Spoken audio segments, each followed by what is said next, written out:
mentalizarmos nesse instante o que é que nos trouxe aqui à casa, que a grande maioria das vezes, o que nos leva a vir num ponto de luz como esse, ainda é a dor.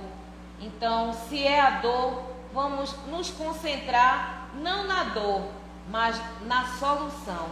O que cabe a nós? O que depende de nós? Essa transformação, essa mudança de sintonia. Que Deus continue nos abençoando hoje e sempre, assim seja. É um prazer estarmos aqui, todo mundo, para conversarmos.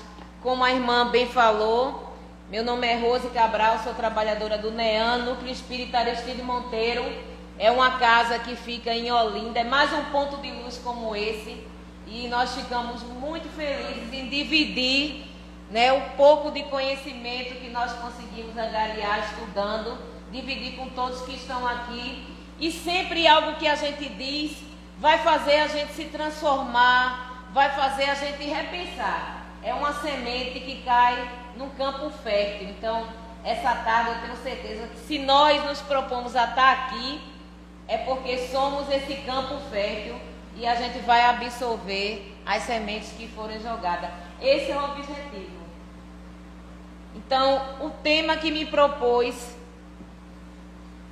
a conversarmos nessa tarde é sobre, está no capítulo do Evangelho segundo o Espiritismo, capítulo 25, que tem como título principal, Buscai e Achareis. Então, nesse capítulo a gente vai estudar sobre os subtítulos. Ajuda-te e o céu te ajudará, observar os pássaros do céu, não vos inquieteis pela posse do ouro. Essa tarde nós iremos enfatizar o ponto 1, que é ajuda-te e o céu te ajudará. Quando a gente ouve esse termo, ajuda-te e o céu te ajudará, está em Mateus, no capítulo 7, versículos 7 a 11. Em nenhum momento, há mais de 2000 anos atrás, quando Cristo aqui esteve, ele jamais disse que só bastava crer nele, crer no Pai e tudo ia ser resolvido. Não, ele disse que precisávamos crer, mas precisávamos principalmente fazermos a nossa parte, nos transformarmos. E aí a gente entra, depois que a gente reencarnou, alguns anos depois, a gente adentra numa doutrina esclarecedora como essa, e a gente descobre qual é o objetivo da doutrina espírita, que é justamente nos transformarmos, nos tornarmos seres humanos melhores. E aí, quando a gente passa a se transformar, a gente passa a entender as vicissitudes da vida. A gente passa a sofrer com resignação. Não é que a gente vai deixar de sofrer depois que a gente tem o conhecimento, mas a gente vai entender por que sofre. É o nosso comportamento mediante a essa resposta. Isso é que vai fazer toda a diferença, porque quando a gente já tem um conhecimento, a gente vai responder de uma forma diferente. Então, esse capítulo 25, ele começa assim: pedis e vos se dará, buscai e achareis, batei a porta e se vos abrirá. Porque todo aquele que pede recebe, quem procura acha. E se abrirá aquele que bater a porta. Também, qual é o homem dentre vós que dá pedra ao filho quando ele pede pão? Ou se lhe pede um peixe, lhe dará uma serpente? Se, pois, sendo maus como sois, sabeis dar boas coisas aos vossos filhos, com quanto mais forte razão vosso Pai, que está no céu, dará os verdadeiros bens àqueles que vos pedem. É preciso que a gente entenda, como está posto aqui, principalmente vós que somos maus, vós que somos imperfeitos. Vós que somos imperfeitos. Ainda quando um filho nos pede, não faz um pedido, a gente é incapaz dele pedir um pão, a gente dá uma pedra, dele pedir um peixe, a gente dá uma serpente. Com todas as nossas imperfeições, tanto dos pais como os filhos, imagine o nosso Pai maior. Então jamais nós iremos pedir e Ele vai nos dar uma pedra. Só que esse pedir, nós temos que estar preparados para receber. Porque em outra oportunidade, em outra ocasião, isso que nós pedimos, isso que nós estamos pensando agora, que seria o bom, que seria o ideal para a nossa felicidade, talvez não seja o melhor momento. Talvez não estejamos preparados para obter o que estamos pedindo. Talvez ainda estamos ligados mais no ter do que no ser. Porque ver um exemplo disso, nós muitas vezes criamos os nossos familiares que chegam na tenridade, nossas crianças, adolescentes, fazemos esforços, empenhamos nossos esforços deles terem um bom estudo, não é isso? De galgarem bom estudo, de terem boas escolas. Depois nós nos empenhamos para ele ter uma formação, para ingressar numa faculdade, num curso técnico. Nós nos empenhamos para isso. Depois, muitas vezes, nós nos empenhamos, tanto esse ser, já agora com um pouco mais de conhecimento formado, se empenha em busca de uma profissão, para adquirir uma estabilidade, para adquirir um conforto, para ter uma vida boa, que como nós costumamos dizer, materialmente. E observamos que até aí, desde o começo da minha fala, nós estamos só preocupados com o ter. Que esse ser tenha uma boa instrução intelectual, que esse ser galgue uma posição, que esse ser consiga um emprego, uma renda satisfatória para se manter e manter-se de uma forma confortável. Aí você diz assim: Rose, mas é errado pensar isso, querer o bem? Não, querer o bem e querer ter uma vida estável, não tem nada de mal contra isso. O problema é a importância que você está dando mais a isso, mais ao ter, do que o ser. Nessa mesma velocidade que a gente se preocupa em se preocupar com o intelecto daquele ser, nós estamos nos empenhando também no moral. Nós estamos levando essa criança, esse jovem, para um ponto de luz, desde a tenridade, para o DIGE, que é o Departamento de Infância e Juventude. Nós estamos trazendo esse jovem para o Evangelho, estamos apresentando o cristianismo a eles. A mesma preocupação que nós estamos tendo de formar indivíduos intelectualmente sadios, nós também estamos com essa mesma preocupação no moral, de ensinar o certo, de ensinar o correto, mas não só ensinar por palavras, porque essa geração de hoje, falar só não adianta. Há algum tempo atrás, na minha época, e vamos deixar bem claro que não tem tanto tempo assim,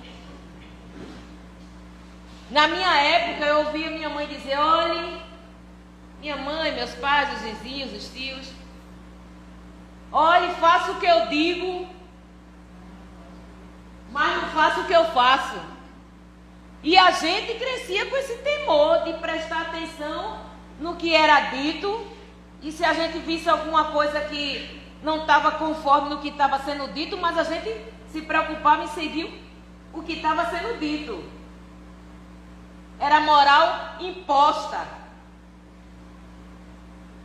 Era moral que a gente foi ensinado que Deus castigava. Não é isso?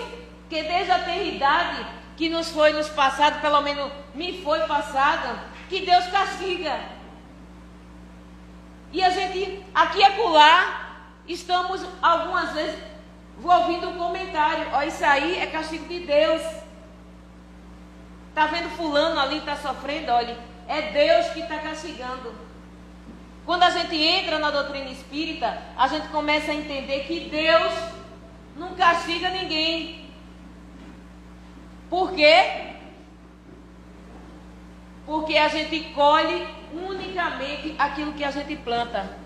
É um alívio saber que esse Deus bom, Pai justo, não castiga ninguém. Mas ao mesmo tempo nos dá uma responsabilidade maior. Porque se Ele não castiga, e nós algumas vezes caímos, algumas vezes estamos em vicissitudes, são ocasionadas por quem? Por nós. Por nossas escolhas. As nossas escolhas. Hoje, se você chegar para uma criança e disser, olhe, eu não quero mentira. Aqui em casa eu não quero que você minta. Não quero ninguém mentindo aqui em casa. Aí chega uma pessoa lá no seu portão. Meu filho, sua mãe está aí. Aí você entra. Né, mamãe ou papai, fulana está lá fora, quer falar com você. Aí você, vixe, não quero falar, fulana vai me tomar muito meu tempo, eu não quero. Vá lá e diga que eu não estou. Aí a criança vai lá, fulano, mamãe mandou dizer que não está. É engraçado, né? Ô, Rosa, é uma bobagem, uma mentirinha pequenininha. Mas o veneno que mata em grande quantidade também mata em pequena. E a gente está na construção do ser. A gente está na construção da moral. A gente não ensinou que não quer mentira? Então hoje, se a gente diz a um jovem, olha, eu não quero que você fume. Aí você fuma. Essa instrução não vai ser absorvida.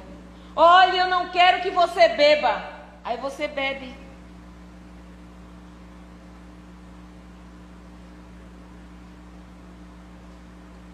Olhe, eu não quero que você diga nomes impróprios. Aí quando você tem qualquer raivinha, uma topada, você diz esses nomes impróprios.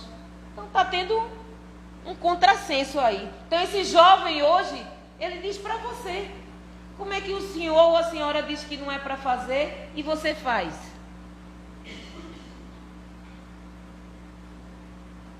Então, é a força do exemplo. O exemplo, meus caros, nunca esteve tão em alta.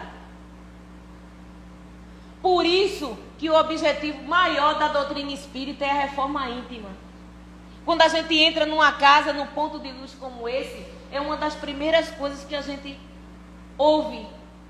Irmão, espíritas, instruí-vos. Não é isso? Instruí-vos. Transforme-se. Esse é o objetivo da instrução, da gente adquirir a mesma. Para a gente modificar todo o nosso redor.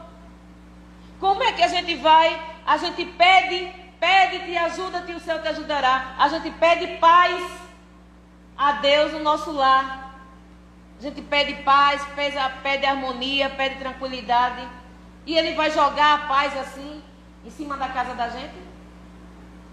Ele vai dar condições, vai dar sabedoria, se nós formos em busca. Vai nos dar condições e sabedoria para nós transformarmos o nosso ambiente num ambiente de paz. Com a força das nossas escolhas.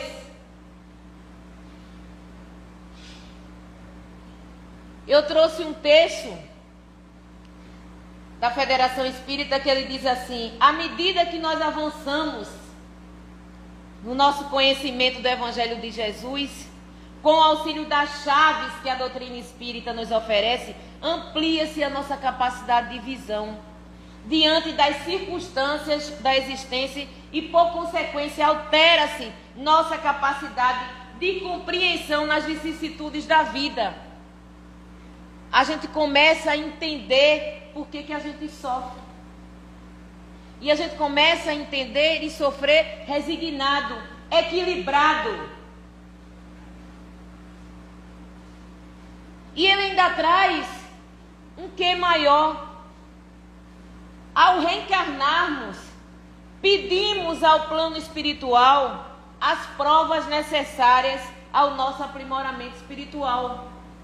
Isso está na pergunta 132 do Livro dos Espíritos, que tem um trecho que diz: visa ainda outro fim a encarnação, o de pôr o espírito em condições de suportar a parte que lhe toca na obra da criação. Visa outro aprimoramento, visa outro fim, o da encarnação, o de pôr o espírito em condições de suportar as vicissitudes e ainda de colaborar na obra da criação, ou seja, reconhecendo-nos nós como filho de Deus, estamos todos reencarnados para auxiliar o Pai na obra da criação e não necessariamente para atender aos nossos interesses particulares. Reencarnamos para aprendermos, para evoluirmos,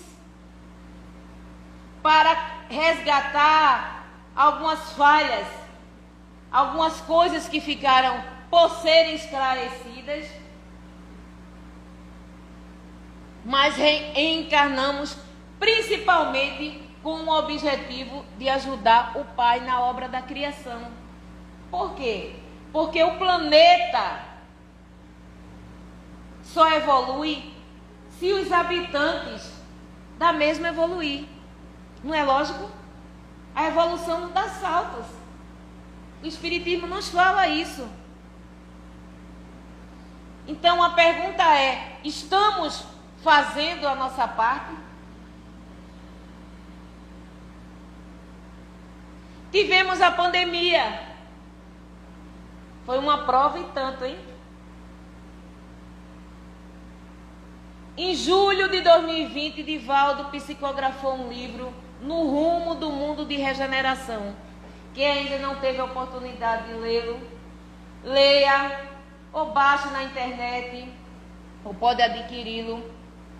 No Rumo do Mundo de Regeneração. O que é que esse livro nos trouxe? Ele foi psicografado por Divaldo, pelo espírito Manuel Filomeno de Miranda, em julho de 2020. Em outubro, esse livro já estava publicado, final de outubro. Por quê? A espiritualidade tinha pressa que nós entendêssemos o que estava acontecendo. Porque nós só estávamos vendo o caos aqui, estabelecido na matéria. Mas o processo que desencadeou no mundo espiritual, o que trouxe, o que levou a acontecer. Então eu não vou contar tudo não, mas eu vou contar o começo. E aí o livro fala que no começo, o Cristo pediu ao anjo Ismael, o Cristo viu uma névoa fluídica escura ao redor da terra, do orbe. E ele convocou o anjo Ismael e pediu ao anjo que convocasse uma caravana de espíritos para vir nos ajudar. E aí nessa caravana vieram cientistas, médicos, enfermeiros, psicólogos, médios, espíritos para nos influenciar a ajudarmos a sair dessa situação. E aí, quando a gente ouve essas instruções, a gente começa a entender quanto de alguns de nós ainda fomos ou somos ignorantes, quando a gente abre a boca para dizer: eu não vou tomar uma vacina, porque essa vacina vai me matar ao invés de curar. Foi feita em tão pouco tempo, por ignorância, que a ignorância nada mais é do que falta de conhecimento. A gente pode até ter pensado assim, mas quando a gente lê esse livro, a gente viu que o Cristo mandou vir cientistas do orbe, do mundo espiritual, para nos influenciar, para confeccionarmos as vacinas para que pudesse passar por esse turbilhão causado por quem? Vamos voltar. O Cristo fala no livro que foi visto uma camada fluídica ao redor, uma camada escura, densa ao redor do orbe. Quem plasmou essas energias pesadas ao redor do orbe? Os habitantes, nós. Os habitantes desse orbe. Aí você pode dizer assim, não, Rose, eu não fiz nada disso não. Nada para provocar esse mal não. Eu sou uma pessoa que eu não faço nada de mal. Opa, nada de mal, já plasmou uma gotinha. Não faz nada de mal, mas o que é que faz de bem? Nada, já plasmou uma gotinha. A gente tem ódio, a gente tem mágoa, a gente tem rancor, já plasmamos outras gotinhas. Está lá no Evangelho segundo o Espiritismo. Qual é o benefício mais agradável a Deus? Uma palavrinha pequenininha. O perdão. Qual o sacrifício mais agradável a Deus? O perdão das ofensas. Nós temos perdoado? Somos bons disso, de perdoar? A gente não passa por nenhum problema de milindre? Então, plasmou, mais uma vez, essas gotinhas foram para essa nuvem. Então, possamos ver que, imagine, nós estamos num grupo aqui, imagine centenas, milhões de pessoas em guerras, em conflitos, pelo ter acima do ser. Quantas gotículas fluídicas escuras foram plasmadas para a composição dessa névoa? Mas está lá, na pergunta 737 do Livro dos Espíritos, por que é que Deus permite os flagelos destruidores da humanidade? Para nos fazer evoluir. Porque pelo processo de dor, quando a dor nos chega, nós elevamos o pensamento ao alto. O Pai gostaria que nós aprendêssemos pela dor? Não, Ele gostaria que nós aprendêssemos pelo amor. Então a resposta dos irmãos de luz, para nos fazermos evoluir, o que levaríamos séculos para evoluir, levaremos alguns anos, se nós aprendemos com a lição.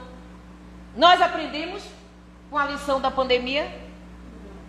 Aprendemos a ser mais fraternos, nos colocarmos mais no lugar do outro, não estamos mais tão milindres, estamos mais fraternos, estamos entendendo que dezembro não é só dezembro que se passa fome, que se tem sede e que se veste, e sim o ano inteiro. A gente está mais voltado para essa informação. Resta saber. Mas Allan Kardec ainda querendo enfatizar mais uma resposta maior. Na pergunta 738 do Livro dos Espíritos, ele pergunta: mas Deus não poderia nos ensinar de outra forma, a não ser pelos flagelos destruidores da humanidade? Deus não poderia nos ensinar de outra forma? E aí os irmãos de luz respondem: sim, poderia. E Ele faz isso todos os dias. Todos os dias Ele nos dá a oportunidade de a gente escolher, são as escolhas, entre o caminho do bem e o caminho do mal. São as escolhas. Novamente, as escolhas que fazemos. No livro Fonte Viva, lição 172, Emmanuel nos pergunta quais são as portas. Quais são as portas que nós estamos querendo passar? Nos é informado que a porta estreita é a porta que devemos passar, porque uma vez passando por ela, é a porta da renovação. É a porta onde deveremos deixar as nossas más inclinações para poder passar por ela. Mas muitas das vezes, a gente quer passar pela porta estreita, mas a gente não quer se livrar da bagagem. Aí a bagagem, a mochila atrás, está o personalismo endurecido. E a gente fica com aquela música da Gabriela, eu nasci assim, sou mesmo assim, e você sempre assim. Não é? Aí está na bagagem. Aí a gente ainda tem o orgulho. A gente ainda tem a vaidade exacerbada. A gente ainda tem a falta de perdão. A falta de empatia. A gente só olha a dor do outro no mês de dezembro. A gente só lembra em agradecer a Deus. Eu estou tão feliz. Eu vou fazer uma promessa se eu conseguir, porque eu consegui essa determinada coisa. Com todo respeito a quem pense diferente. Mas já que eu consegui essa determinada coisa, eu vou subir uma ladeira de joelho. É isso? É esse flagelo que Deus quer? Ou se você está feliz porque conseguiu determinada coisa, você proporcionar o que você conseguiu a mais com aquele que ainda não tem nada. Você dá condições. E tem tanta gente precisando de oportunidade. Tem tanta gente precisando ser ouvido. Só ouvido. Sem julgamento. Só ouvido. Com amor, com fraternidade. E a gente tem exercitado isso? Algumas vezes não. Aí a gente quer passar pela porta estreita, mas com essa bagagem. Aí a gente se espreme, mas vê que não dá para passar. Aí vê uma porta mais larga. Aí a gente, eu vou passar que aquela ali é mais fácil. Dá para passar com tudo, com toda a mochila. Não é isso? Aí a gente passa com toda a mochilinha, folgado, sem aperto. Só que a gente esquece que a gente vai colher o que está dentro da mochila. A gente não quis se despojar dela, abandonar ela.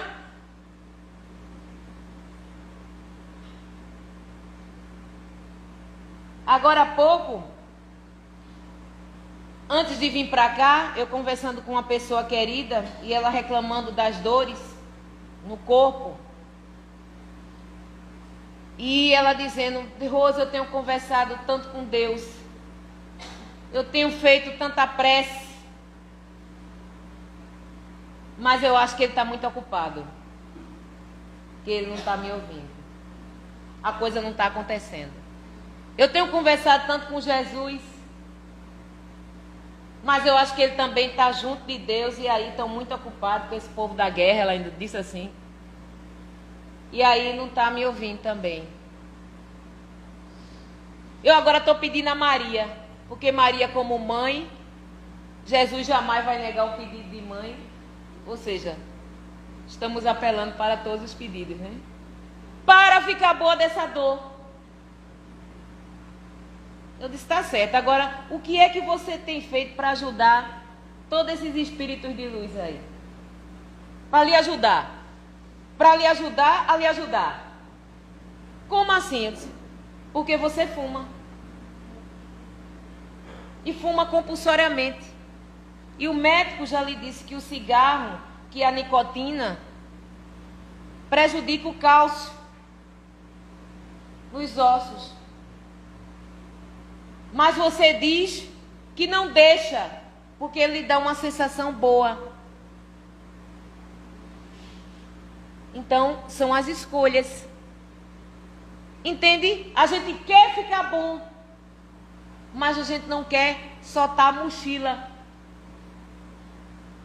que muitas vezes está carregada de coisas que estão impedindo de a gente ficar bom.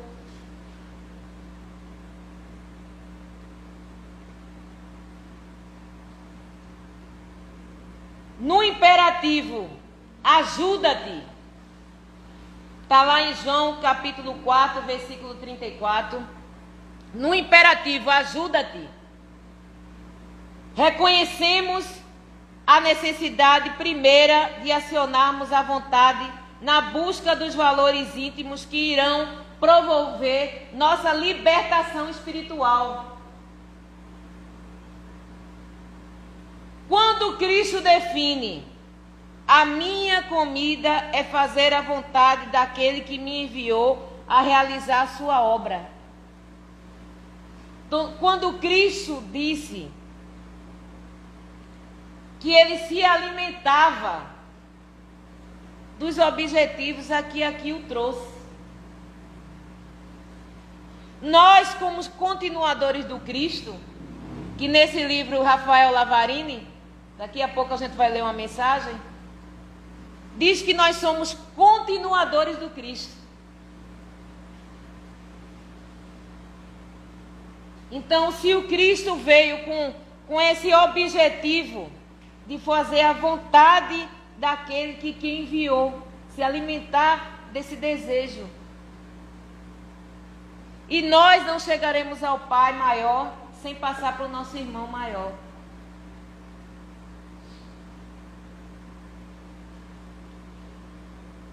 Percebemos nessa passagem que a nossa vontade deve ser direcionada para ajustar-se à vontade de Deus, que sabe o que é o melhor para cada um de nós. Que sabe o que é o melhor para cada um de nós. Possa até ser que nesses dias difíceis, economicamente difíceis, materialmente difíceis, nós possamos estar pedindo várias coisas materiais, ganhar numa Mega Sena,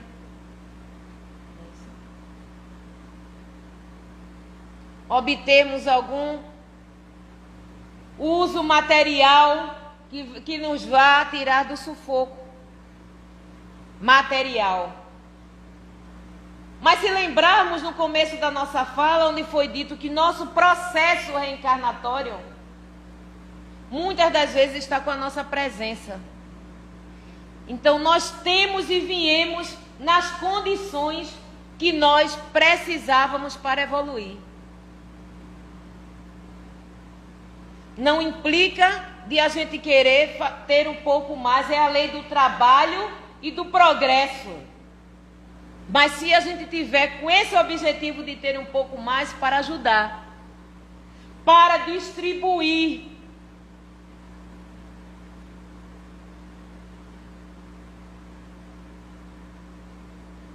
e em Lucas, no capítulo 18, versículo 41, ele traz outra questão que chama muito a atenção. Não existe aquisição de felicidade, não existe aquisição de felicidade, de plenitude e até de saúde orgânica sem um esforço próprio. Não existe. Felicidade, de paz, de plenitude e até de saúde orgânica, se a gente não for essa pessoa, esse ser que vai começar isso dentro de casa, nas nossas relações, no nosso trabalho. Porque ser bom, gente, aqui dentro, ser bom dentro de um ponto de luz como esse, é fácil demais. Aqui, Se um irmão pisar no seu pé, aqui dentro da casa, você vai dizer: não, meu irmão, foi o seu pé que se antecipou antes do meu, foi para baixo e o meu veio e pisou. Foi sem querer. A gente vai ter toda a calma e toda a resignação aqui dentro. Mas nós aprendemos a mansuetude, a resignação, a paciência, a tolerância. Nós aprendemos aqui dentro, mas para colocar em prática, sabe onde? Fora daquele portão. Lá daquele portão lá fora. Muitos de nós queremos e somos bons fora. Fora nós temos paciência com os outros. Fora nós somos tolerantes e bondosos. Ouvimos, damos conselho. Como somos dentro dos nossos lares? A mesma coisa? Por que a diferença? Já que lá no nosso processo reencarnatório viemos todos como um acordo resgatar algumas adversidades, algumas questões, alguns dissabores, e não por acaso estamos como pai, estamos como mãe, estamos como filho, estamos como esposa, estamos como esposa, nada por acaso. Justamente para a gente aprender a se perdoar, a entender, a ouvir. Somos tão bons de ouvir um irmão que está sofrendo aqui, porque ainda é tão difícil ouvir esse mesmo irmão quando a gente está fora daquele portão. Porque é tão difícil o nosso comportamento ter uma mudança abrupta quando a gente é no trânsito. Quando algum irmão faz alguma coisa e a gente não eleva o pensamento a Deus por quem o ofendeu. A gente não imagina que aquele irmão que fez aquela arbitrariedade pode estar muito perturbado.